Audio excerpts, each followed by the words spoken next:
సమర్థుడు ఉంటే ఎక్కడైనా సరే విజయాలు లభిస్తాయి. ఆ సమర్థుడు ఇప్పుడు భారత అండర్-19 జట్టుకు శిక్షకుడిగా వచ్చారు. జట్టులో ఉన్న లోపాలను బయటకు తీశారు. ఒత్తిడిలో ఉన్నప్పుడు ఎలా ఆడాలి, అనుకూల పరిస్థితులున్నప్పుడు ఎలా అనుకూలంగా మార్చుకోవాలి, కఠినమైన సవాళ్లు ఎదురైనప్పుడు ఎలాంటి వ్యూహాలు అమలు చేయాలి, ఇలా ప్రతి విషయంలోనూ ఆటగాళ్లకు అద్భుతమైన శిక్షణ ఇచ్చారు. ఆ శిక్షణలో ఆటగాళ్లు రాటు తేలిపోయారు. అందువల్లే పాకిస్తాన్ చేతిలో వరుసగా ఎదురైన ఓటములకు ఆదివారం నాటి మ్యాచ్లో అద్భుతమైన గెలుపు సాధించి ప్రతీకారం తీర్చుకున్నారు. బులవాయోలో ఆదివారం అండర్-19 వరల్డ్ కప్ లో భాగంగా జరిగిన సూపర్ 6 మ్యాచ్ లో భారత జట్టుపై అంచనాలు ఉన్నప్పటికీ ప్రత్యర్థి పాక్ జట్టు కావడంతో ఎక్కడో ఒక మూల భయం ఉంది. ఈ దశలో పాక్ ప్లేయర్లు ఏదైనా చేస్తారని, టీమిండియా ప్లేయర్లు ఒత్తిడిలోకి వెళతారని అందుకు అనుకున్నారు. దానికి తగ్గట్టుగానే చేజింగ్ లో పాకిస్తాన్ ఆటగాళ్లు 3వ వికెట్ వరకు ఏకంగా 150 పరుగుల వరకు జట్టు స్కోరును నడిపించారు. ఇంకేముంది, ఓటమి తప్పదని అందరూ ఒక అంచనాకొచ్చారు. ఈ దశలో భారత ప్లేయర్లు ఒత్తిడిని అధిగమించడం మొదలుపెట్టారు.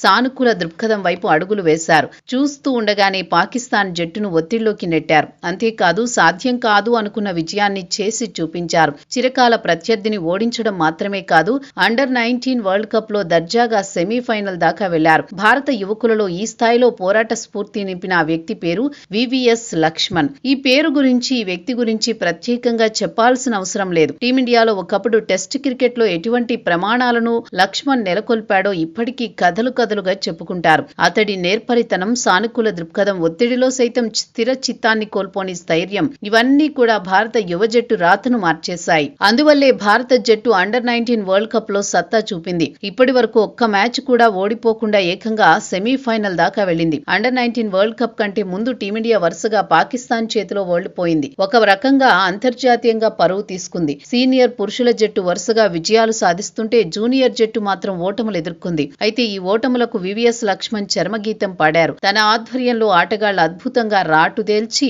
సరికొత్త శక్తులుగా తీర్చిదిద్దారు. అందువల్లే అండర్-19 జట్టు ప్రస్తుతం భీకరంగా కనిపిస్తోంది. దీని వెనుక శాంతమైన వివిఎస్ లక్ష్మణ్ ఉన్నారు.